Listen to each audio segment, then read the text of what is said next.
Quick thoughts. Won't that hurt them?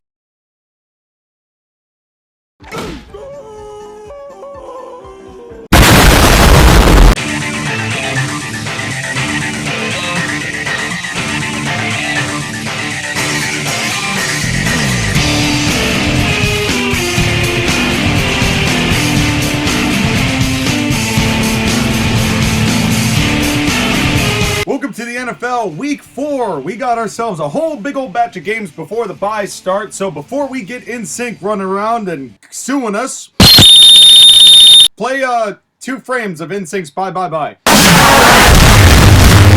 We're going to do our best to give you all of the updates from Week 4 of the NFL as we trudge on to Week 5. We start with Thursday night, Lions-Packers, 34-20, Lions. This team is 3-1 and is proving to be the top seed in the NFC North. This team is getting better by the day. They had a hell of a game against the Chiefs. They had a setback against the Seahawks who needed to bounce back. But since then, they have absolutely ripped teams apart and made the Packers look like they are chumps. They made them look like the Bears. And David Montgomery, 3 rushing touchdowns, 121 yards. I mean, that is impressive stuff. As for the Packers, the jury is still out on Jordan Love. I'm not sure what to make of it, but I think that it's not... The issues with the Packers are far beyond just the quarterback position. I think they've got some depth issues they've got to worry about. They've got some injuries, and it's going to take some time, but we're only a quarter of the way there. He's almost a quarter of the way there, and that is more to look forward to as the weeks roll on. These two play at Thanksgiving again. Be interesting to see what the records are come that time. Falcons-Jaguars, 23-7 in London. 9:30 a.m. is way too early Eastern time to be watching a football game, but am I complaining? No! Did I watch it? No! But I do know that Jacksonville needed this game probably more than the Falcons did at this point. The fact that they had already been 1-2, and for a team that Trevor Lawrence is running, that didn't make any damn sense at all. But they came into their stride in this game, and it feels a lot more like the Jaguars that we knew from last year.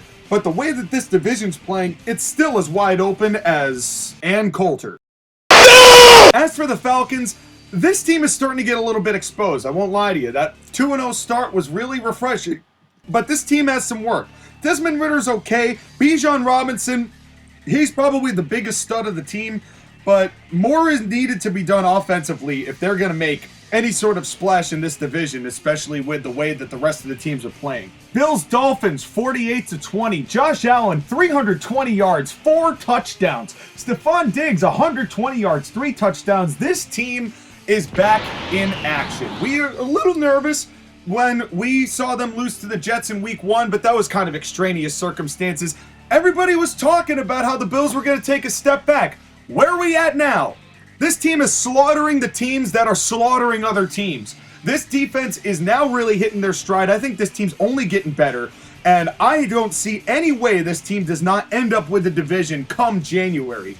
As for the Dolphins, let's see what happens from here.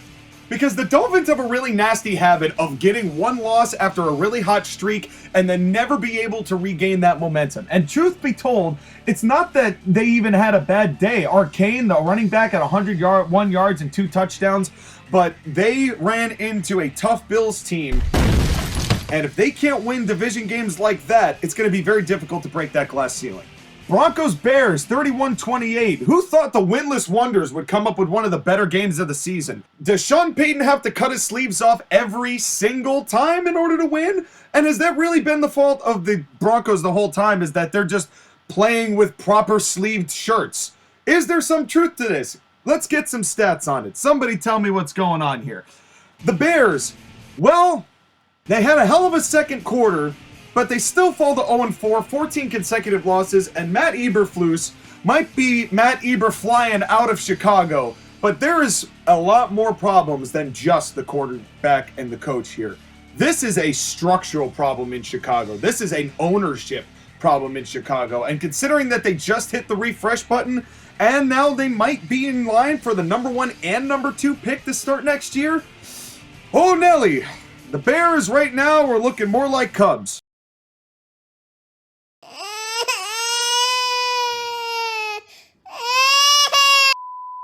Ravens-Browns, 28-3. great game from the Ravens. Full, complete game from the Ravens. Lamar Jackson, 186 yards, 2 touchdowns. Mark Andrews back where he belongs. 5 receptions, 80 yards, 2 tuds. This team has got the skill. This team is getting efficient. And yeah, they did lose OBJ, but it's nice to know that right now, the Ravens are playing at a level where you can see them taking this division if they keep moving the way they've been moving. They have a lot of good divisional wins. 2 out of their 3 wins are divisional wins. The Browns, 3 points. Not a great effort out there from the backup there that we thought actually might have some promise in the preseason, but that's why we play the games, and that's why the regular season is what it is, and the preseason is just like the pre-shows on wrestling shows. Wait, there is one? Who are you people? Bengals Titans 27-3. Well, speaking of good second quarters, the Titans, Ryan Tannehill, as the nefarious John Gruden would say, by the way, hope he wins his lawsuit. Ryan Tannehill, 1 touchdown, 1 interception, 240 yards. Derrick Henry back in form. 22 carries, 122 yards, and 1 touchdown. There's no way else to put it. This Titans team, after suffering a couple confusing losses, as the Titans tend to do, they're starting to bounce back and really feel like this defense has got an effective way to make things done. This Bengals team, I said at the beginning of the year that this Bengals team was going to be ho-hum at best, and they're playing with a third of a Joe Burrow, and they're not throwing to Jamar Chase. So I don't know what's going on offensively, but this team is struggling isn't the word for it. This team is landsliding down to the bottom of the hill. So to play that whatever sort of car is just slowly making large flips off a ravine.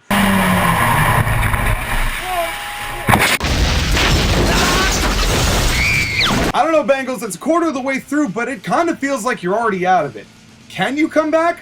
Maybe, but not on this day, and not against the team that if it comes to tiebreakers playoff time, this might be one you're going to wish you won. Rams-Colts, 29-23 overtime game.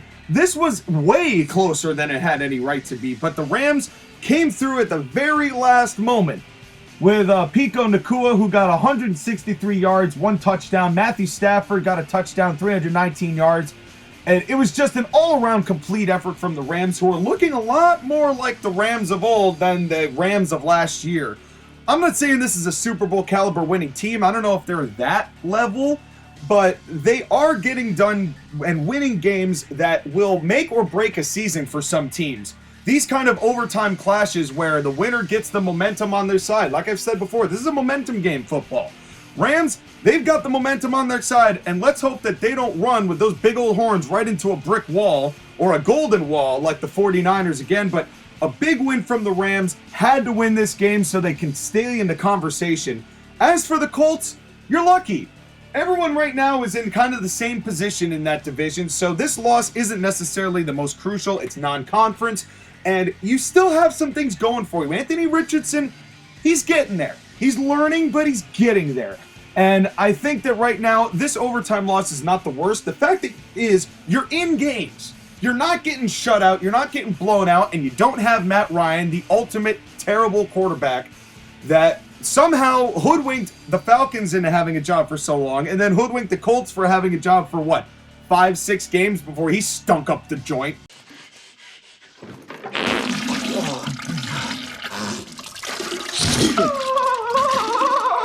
And never forget, folks, Matt Ryan has blown the 2 biggest leads in football history, one in the Super Bowl and one against the team they had no right doing it against. Bucs Saints, 26-9. Hey, don't look now, but this Bucs team is 3-1 for the team that everyone said was going to be 3-13 and tanking for Caleb Williams. How's it feel, Booger McFarland? How's it feel to be named Booger? At least you could have been named Goober so you could at least have a cartoon peanut named after you, but instead you just look like one. And now you look like a total dunce cap because the Buccaneers took care of business in New Orleans better than they have in years. 3rd consecutive victory, Baker Mayfield out balling. 246 yards, 3 touchdowns, and an interception that the defense got right back like 5 yards later. So it wasn't even a matter of an issue. The only issue here, Mike Evans is down. Now, it doesn't seem like it's going to be long-term, and the good thing is you've got a strong depth of wide receiving core. Chris Godwin stepped up his game. Rachaad White, 15 carries and 56 yards. They have to get this running game going better. But this was the most complete effort from Tampa Bay, and this was the most complete failure from the Saints, who defensively have been allowing the fewest touchdowns scored in the first 4 games until Tampa came to town. They couldn't do diddly poo offensively, thanks to the great Jim Mora, who was on the Saints and was fired the day after for saying that. So in order to quote Jim Mora, you know what, why don't we just take the next 3 seconds to just have that clip of Jim Mora saying, well, what happened was that second game, we got our ass kicked, or the second half. We just got our ass totally kicked. We couldn't do diddly poo. I don't know what this means for the Saints, but right now, Tampa Bay is in firm control of the NFC South, and that's something that not even I, a devout Tampa Bay fan, thought he was going to say. So, good on them. Rest up. You got a really tough Lions team coming out of that bye, but it's going to be a battle of grit, and I can't wait to see it. Eagles Commanders, 34-31, overtime game. First of all, the Commanders, Sam Howell, he's starting to get it. He's starting to piece it together slowly but surely. He's starting to piece it together, and he had a great game playing against the defending NFC champions, who are not necessarily looking like the strongest 4-0 team on the face of the earth. Their most emphatic win was probably against Tampa Bay, and that wasn't even that much of an emphatic win. So this team, they're doing fine. They're winning. Still, they're finding ways to win. Jalen Hurts, 319 yards, 2 touchdowns, no picks. You know, DeAndre Swift, 56 yards, 1 touchdown. A.J. Brown, 2 touchdowns. You know, it's not like the Eagles aren't doing what they've been doing. But these dogs aren't fighting as much like dogs the way they were fighting like hounds last year. And at what point is the other shoe going to drop on this team? We're going to have to wait to find out. But this first quarter, they've won all of them. So you can't take that away from them. We'll see what happens down the stretch. Vikings-Panthers, 21-13. Somebody had to win this game. And you know, Bryce Young got 204 yards, no touchdowns. Justin Jefferson, 85 yards, 2 touchdowns. Kirk Cousins playing a game. But neither of these teams are really looking like anybody should be paying any attention to them. What happened to Brian Flores' defense? This is sad from the Vikings, and I knew that they weren't going to be good, but I didn't think they weren't going to be this bad. They really are stanking up the joint, and the Panthers, who have almost nothing together with Frank Reich, who I don't believe is a quality coach, and Bryce Young, who got his bell rung, as far as getting just hoofed this game, only accumulating 13 points, not getting a touchdown. The Vikings somebody had to win this game. It turned out to be the Vikings. Is that going to change their momentum? Wrong. And I'm sure the Panthers are going to win a game fairly soon, right? Wrong. Steelers-Texans, 6-30. Holy Halliburton. So I'll tell you what, man. In addition to having some of the snazziest red uniforms that aren't in Tampa Bay, there's a guy you got to look out for here in Houston. And it's not C.J. Stroud. As great as C.J. Stroud has been, 2 touchdowns, no interceptions at all 4 games and 306 yards. The guy you got to watch on this team is the wide receiver, Nico Collins. That dude was everywhere. He was catching balls whether C.J. Stroud put him in good position or not. This guy is a stud. This guy has a future in this league. And so long as Nico Collins keeps playing at this level, Houston is going to be a dark horse to steal this division. So don't roll this out, Texans fans. You've got something going on in Houston. There's something happening here. And I'm impressed. I am impressed with you, Houston. But it's only if you're 2-2 and you're heading into the next quarter of gameplay, we're going to find out exactly what you are by week 8. But you can't deny this was impressive. As for Pittsburgh, are the fans right in blaming Matt Canada? I mean, this is a pathetic offensive effort here by the Steelers, and I can't imagine you can put all that on Kenny Pickett, because it seems like this offense, they've got tools, but they don't have a ton of offensive weapons as far as wide receivers go. They've got Najee Harris, and he's been doing okay, but 6 points. You know, maybe they should ship Matt Canada back to Canada, but hey, because the people in Pittsburgh are certainly making sure that he knows that they are not his buddy guy, and they're not his guy, friend. And maybe somebody would go back and get a new offensive coordinator, buddy. And in any case, good job for the Texans for having such a breakout game. Chargers Raiders 24-17. I don't have anything to say about this. Even when Staley wins, he loses. Aiden O'Connell 238 yards and a pick. I got nothing. Like Skylar, I got nothing. The Chargers are 2-2. Who gives a shit? Get out of my sight. Get out of my sight. The Raiders are 1-3, and Josh McDaniels, I said it before, I didn't believe he was a good coach.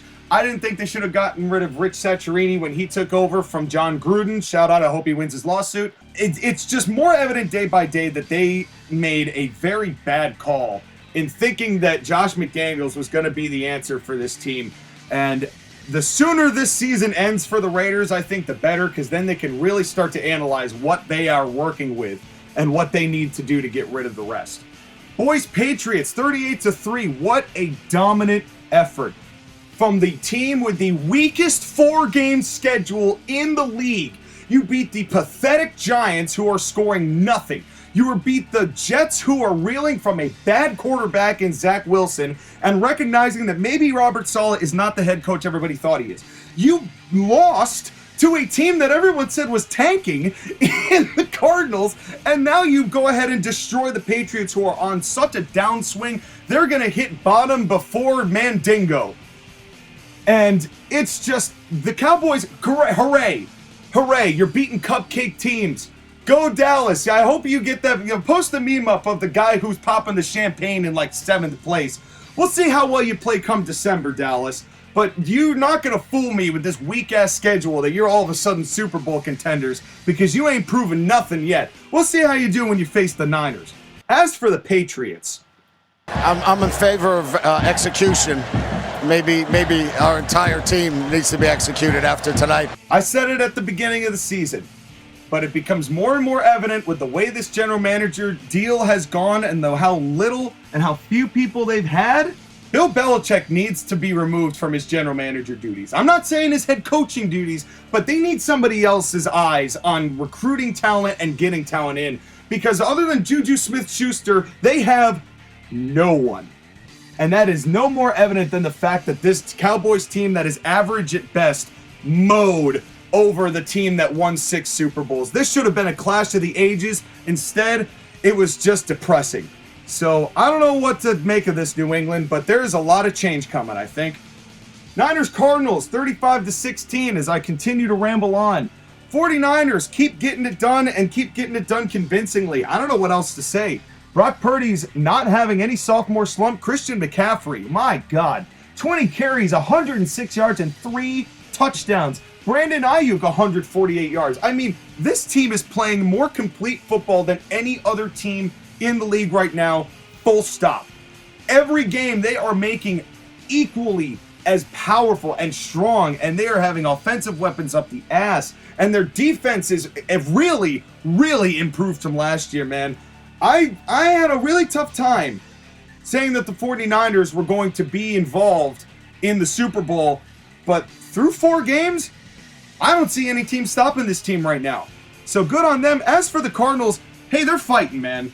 They may not be slaughtering things, but they're fighting. And so long as this team is fighting, I don't really think it matters what record they are. They're just trying to find what they've got. So no fault on the Cardinals here. Hey, you beat the Cowboys last week, so 1-3, you know that this season isn't going to be much for the Cardinals, but we'll see what happens. But another divisional loss, it's what it is. Chiefs-Jets, 23-20. I will say this was a bit surprising, because the Jets rallied because of, presumably, an Aaron Rodgers promo. But, Zach Wilson, 245 yards, 2 touchdowns, no picks. Alan Lazard, 61 yards and a touchdown. The Jets, they have the ability. But what they don't have is the momentum, and they don't have the schedule that makes me believe that even though they got close, that this really means anything for them going forward. Unless Aaron Rodgers comes back next week and goes, lols, I actually didn't tear it, I just kind of pulled it. I don't see much respite coming out of this game with the Jets, no matter how much life you see in Zach Wilson. I don't think you're going to get Zach Wilson to ever do what you need him to do, and he's just going to go to another long list of quarterbacks that the Jets cannot seem to make. As for the Chiefs, boy, Taylor Swift is making you a hell of a lot of money, man.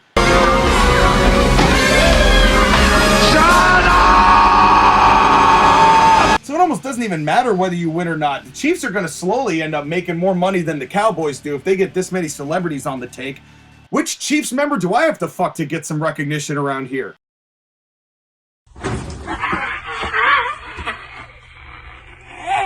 Seahawks Giants 24-3 Monday Night Football, last game, and this had to feel good for Geno Smith. The guy that benched Eli Manning, Geno Smith, comes in and plays a fairly decent game, gets a touchdown in gets a touchdown in 3 out of the 4 quarters.